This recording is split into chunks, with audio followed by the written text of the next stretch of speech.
Gente, olha só, ataque com mísseis do Paquistão deixou 7 mortos lá no Irã. O clima tá tenso no Oriente Médio, hein? As vítimas são 3 mulheres e 4 crianças, segundo algumas autoridades paquistanesas. A ação foi realizada na madrugada de hoje, 2 dias depois de um bombardeio iraniano ao país, que teve como alvo os grupos contrários ao regime de Islamabad. Fabrício Naitz, que está na área aqui para conversar sobre os detalhes dessa operação, certo? Podemos dizer operação? Ataque, né? Operação mesmo. Podemos dizer sim, Paulo. Bom dia para você, pessoal aqui do sofá, todos que nos acompanham. É importante a gente deixar claro o seguinte: oficialmente não é um ataque contra o Irã. Assim como na terça-feira o ataque iraniano no Paquistão, oficialmente também não era um ataque contra o Paquistão.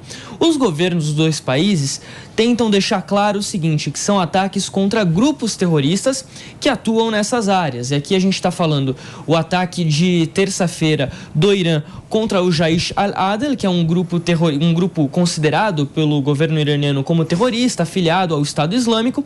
Já agora, o Paquistão diz ter atacado uma célula do grupo conhecido como BFL, o Fronte de Liberação do Baluquistão. Paulo, que território é esse? É uma província que fica ali exatamente na fronteira entre Paquistão e Irã. É um território muito grande, a maior província em território mesmo no Paquistão, mas também é o estado menos populoso do país. O que acontece? Grande parte desses militantes estavam já do lado iraniano da fronteira e, segundo o governo paquistanês, foi realizado um ataque com drones e mísseis, um ataque de alta precisão e coordenado pelas maiores autoridades do exército paquistanês. Pelo menos 7 pessoas morreram, essa informação está sim confirmada. A gente tem até pessoas da imprensa estatal iraniana falando já em 9 mortos, a gente ainda não tem essa confirmação, mas possivelmente esse número vai subir sim. Bom, o que acontece? É uma guerra de narrativa e também um perigo muito grande essas tensões em geral.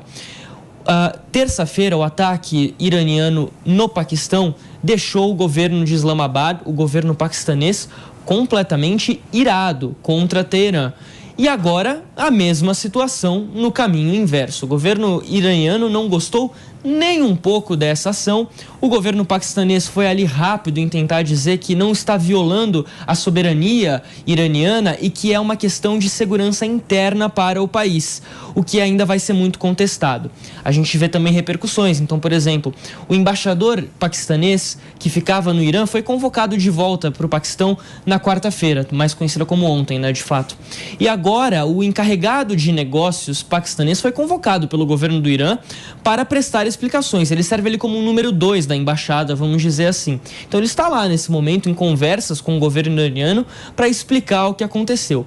O primeiro-ministro interino paquistanês, que estava em Davos, lá na Suíça, para participar do Fórum Econômico Mundial, inclusive tinha até um encontro marcado com o ministro das Relações Exteriores do Irã, decidiu voltar para o seu país, antecipar a viagem para tentar tratar essa tensão. E a China, que tem muito interesse nessa região, claro, a gente está falando aqui do continente asiático, que é a maior zona de influência chinesa, já se ofereceu para prestar uma mediação sobre esse assunto. Eles estão muito preocupados, principalmente porque, Paulo, o Paquistão é um país com armas nucleares. Sim. É o maior, inclusive o maior país muçulmano com armamentos nucleares. A gente sempre fala do Irã como uma grande força militar e a gente até já havia destacado isso aqui antes, quando a gente fala desse contexto de guerra em Israel contra o Hamas, que o Irã é um país com capacidade para produzir armas nucleares, capacidade reconhecida internacionalmente, ou seja, tem a expertise, tem os equipamentos, tem todos os materiais necessários, mas até o momento não se sabe, melhor dizendo,